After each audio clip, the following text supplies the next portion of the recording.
ओम श्री गणेशाय नमः। श्री सरस्वत्यै नमः। श्री अस्मद्गुरुचरणकमलेभ्यो नमः। श्रीमते रामानुजाय नमः। शुक्लां ब्रह्मविचारसार परमां माद्यं जगद्व्यापिने वीणा पुस्तकधारिणीं वेदां जाड्यन्धकारापहम् हस्ते स्फाटिकमालिकं विदधतीं पद्मासने संस्थितां वन्दे तां परमेश्वरीं भगवतीं बुद्धिप्रदां शारदाम्।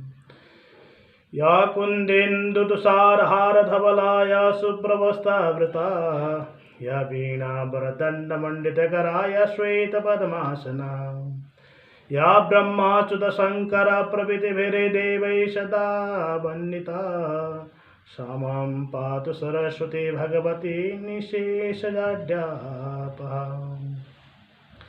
सरस्वती मया दृष्टा वीणा पुस्तकधारिणी हंसवाहन संयुक्ता विद्यादानं करोतु मे। प्रथमं भारती नाम द्वितीयं च सरस्वती तृतीयं शारदा देवी चतुर्थं हंसवाहिनी पंचमं तु जगन्माता षष्ठमं वागीश्वरी सप्तमं चैव कौमारी चाष्टमं वरदायिनी नवमं बुद्धिदात्री च दशमं ब्रह्मचारिणी एकादशं चन्द्रघण्टा द्वादशं भुवनेश्वरी द्वादशैतानि नामानि त्रिसन्ध्येय पठे नरः जिह्वाग्रे वसते तस्य ब्रह्मरूपा सरस्वती। नमस्कार, राधे राधे, जय श्रीमन्नारायण। आदरणीय भक्त महानुभावहरू, हाम्रो यस युट्युब च्यानलमा जोडिनुहुने समस्त भागवत प्रेमी सज्जनवृन्दहरू, मेरा आदरणीय आमा बुवा दाजुभाइ दिदीबहिनीहरूमा म आचार्य पण्डित रामहरि अधिकारी काश्यप पर्व विशेष श्री पञ्चमी पर्वको महिमा र सत्संग लिएर उपस्थित भएको छु। श्री पञ्चमी भनेको कस्तो प्रकारको पर्व हो, यसको बारेमा केही चर्चा गरौँ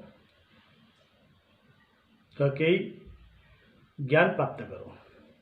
श्री पञ्चमी भनेको यस्तो प्रकारको जुन पर्व रहेको छ, माघ शुक्ल पक्षको जुन पञ्चमीलाई नै श्री पञ्चमी भनिन्छ। यसै श्री पञ्चमीको दिनमा विद्याकी अधिष्ठात्री देवी सरस्वती भगवतीको पूजा गरिन्छ, शब्दमयी देवीको पूजा अर्चना गरिन्छ। विद्यालयहरूमा प्रतिदिन सरस्वती वन्दना गर्न लगाइन्छ।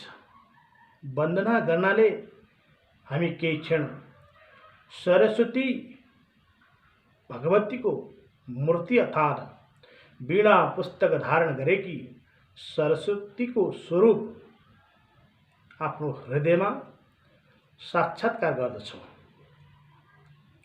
सरस्वतीलाई हामी हाम्रा मन मन्दिरमा राख्दछौँ। त्यसैगरी हाम्रा दुख कष्ट सबै बिर्सिएर सरस्वतीको स्वरूपलाई हामी सम्झदछौँ। सरस्वती देवी छिट्टै खुसी हुने देवी हुन् अनि बाल बालिकाले गरेका प्रार्थनालाई बुझ्ने देवी हुन्। बुझ्नु भनेको ज्ञान प्राप्त गर्ने हो। ज्ञान भनेको कस्तो हो भने, यो बालक विद्या चाहदो रहेछ, मलाई सम्झदो रहेछ, मेरो उपासना गर्दो रहेछ, साथै मेरो ध्यान गर्दो रहेछ, प्रार्थना गर्दो रहेछ। त्यसकारण म यसको हृदयमा बसिदिनु पर्यो। यसले मेरो नै सेवा शुश्रूषा गर्नेछ। किनकि आज यो अबोध बालक सानो छ, भोलि ठुलो हुन्छ, बुझस्की बन्छ, अनि ज्ञानी बन्छ, इन्जिनियर बन्छ, पाइलट बन्छ, त्यसैगरी डाक्टर बन्छ। पाइलट, डाक्टर, इन्जिनियर भइसकेपछि यसले मलाई अवश्य पनि बिर्सिँदैन छैन, मलाई सम्झने छ भनेर सरस्वती माता नजिक भइदिनुहुन्छ। सरस्वती मातालाई हामी सम्झन्छौँ अथवा देवी देवताहरूलाई हामी सम्झने गर्छौँ। आफूलाई गाह्रो साह्रो परेको बेलामा, कष्ट परेको बेलामा सम्झन्छौँ अनि झट्टै स्मरण गर्दछौँ। सरस्वतीलाई सम्झनुको ज्ञान प्राप्ति गर्नको खातिर सरस्वती भगवतीको उपासना गर्नु, जुन सरस्वती भगवतीको कृपाको कारणले गर्दाखेरिमा हामीले जानेका आज क ख अक्षरलाई हामी के गर्छौँ, बाङ्गो गरेर लेख्दछौँ, डिग नदिकन कन्जुसी गर्दछौँ, राम्रा अक्षर लेख्नेतिर मन लगाउँदैनौँ, ध्यानपूर्वक काम गर्दैनौँ। जस्तै जुन जताततै पुस्तकहरू, जुन पानाहरू, कलम कापीहरू आदिको जतन गर्दैनौँ, छरपट्ट बनाएर राखेका हुन्छौँ। साथै किताब, कलम, कापी आदि जुन खोले हामी सुतिदिन्छौँ। सुत्ने बेलामा दिनभर पढेका कुराहरूलाई एकपटक पनि हामी सम्झिँदैनौँ। सरस्वती भगवतीको कृपा हामीलाई कसरी भएको छ भनेदेखि सरस्वतीले चाहिँ हामीलाई त्यस्तो अज्ञानीलाई ज्ञानी बनाएर हाम्रो बारेमा हर पल हर क्षण ध्यान दिइरहन्छन्, किन्तु हामी भने सरस्वतीलाई अपहेलना गर्छौँ, सरस्वतीलाई सम्मान गर्दैनौँ। यदि लाग्छ पढ्न लेख्नमा म कसैभन्दा कमजोर नहुँ भन्ने लाग्दछ भने हामीले एउटा कार्य सदैव गर्नुपर्छ।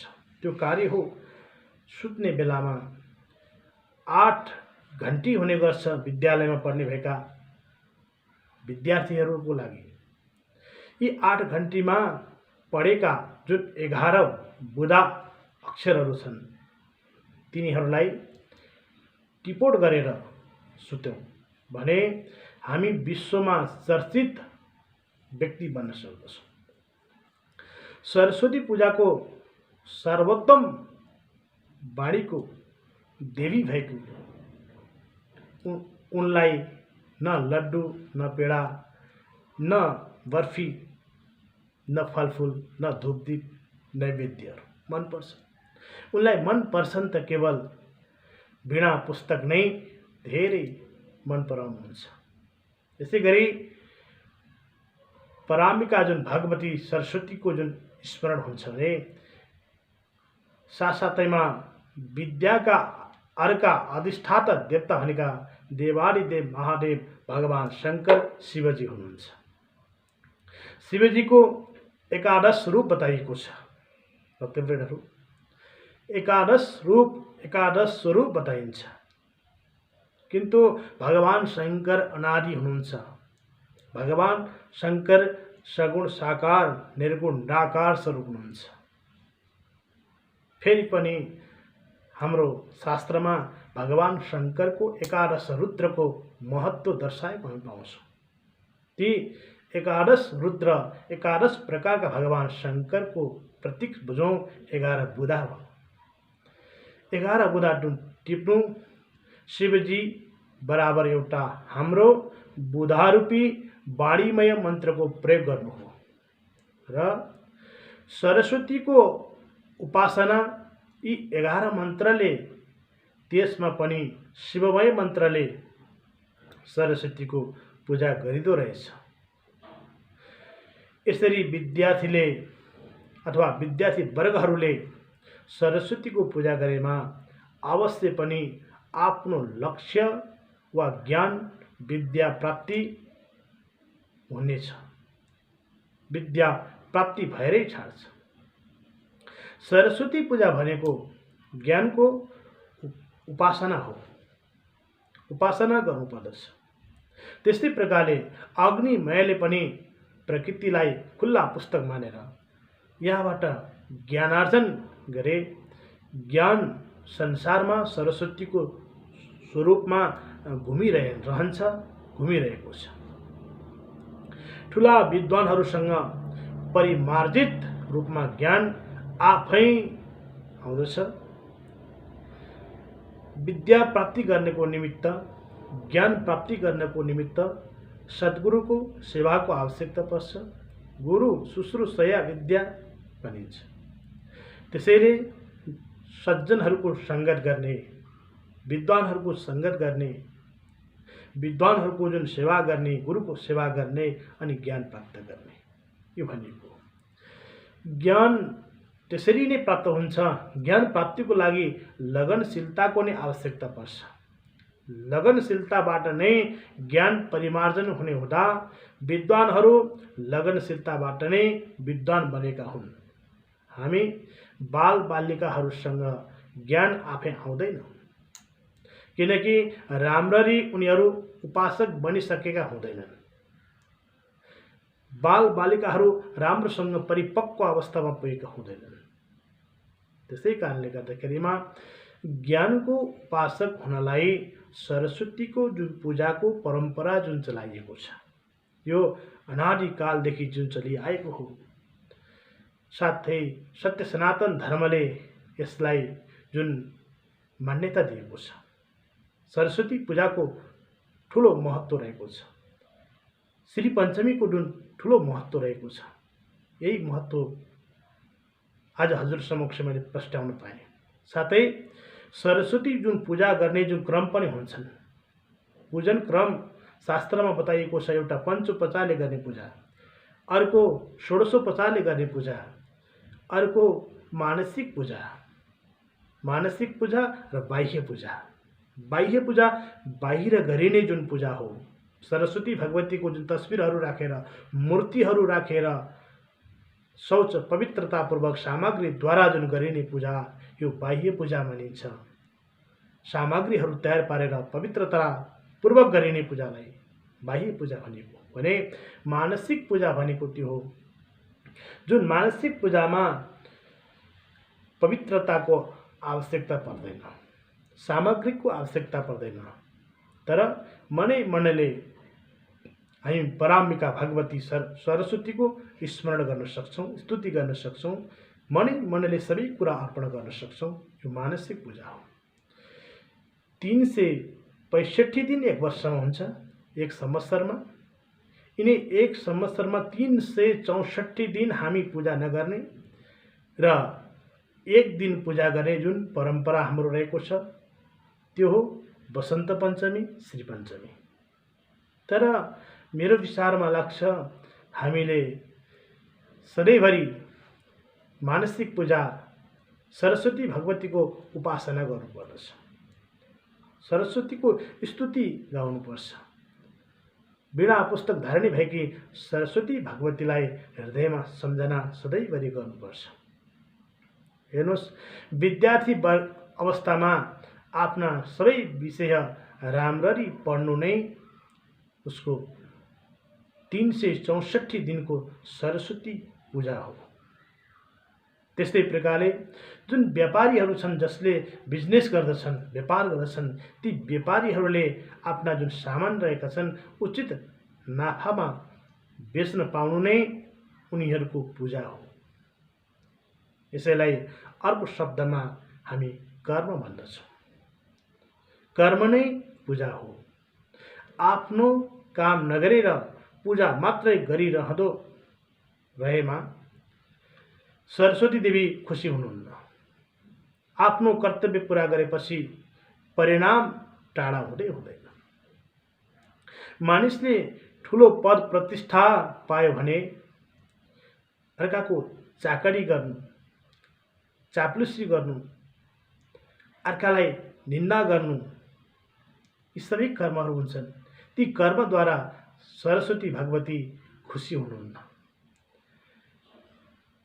यदि सरस्वती भगवती खुसी हुन्छन् भनेदेखि कसैको पनि चाप्लुसी नगर्ने, कसैप्रति पनि द्वेष नराख्ने, आफू उच्चस्थ पदमा बसेको बेलामा अरूलाई नीच भावले नहेर्ने।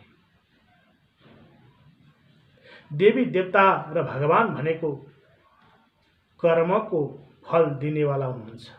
अवश्य पनि हामीले जस्तो कर्म गरेका छौँ त्यस्तै फल देवी देवताले हामीलाई प्रदान गर्नुहुन्छ र मानवले हामीले गरेको कर्मको फल प्रदान गर्न सक्दैन। त्यही कारणले गर्दाखेरिमा मानवभन्दा देवता ठुला हुनुभएको हो। त्यसैले उनीहरूको वन्दना अर्चना गर्छौँ, उहाँबाट पवित्रता नामहरूलाई सम्झन्छौँ। देवीको पूजा नाम संकीर्तन नै महत्त्वपूर्ण जुन विषयता रहेको छ, यी भावहरू जुन सरस्वतीका जुन 12वटा नामहरू रहे, जुन 12वटा नाम मध्येमा प्रथमम भारती नाम पहिलो नाम हो, भारती नाम। दोस्रो नाम रहेको छ सरस्वती। तेस्रो नाममा रह्यो तृतीयम शारदा देवी। चतुर्थम हंसवाहिनी, चारौँ हंसवाहिनी। पाँचौँमा गएर जगन्माता, षष्ठौँमा गएर बागेश्वरी, सातौँमा कौमारी, आठौँमा वरदायिनी र नवममा बुद्धिदात्री, दशममा ब्रह्मचारिणी र 11औँमा चन्द्रघण्टा र 12औँमा भुवनेश्वरी नामहरू रहेको छन्। यी नामहरूको सधैँभरि स्मरण पूजन गर्नुपर्छ, सम्झना गर्नुपर्छ भन्दै आदरणीय भक्तवृन्द, यहाँहरू समक्ष मैले यो सरस्वती वन्दना र सरस्वती पूजाको महत्त्वको केही ज्ञानहरू यहाँहरू समक्ष यस युट्युब च्यानल माध्यमद्वारा प्रस्तुत गरेँ।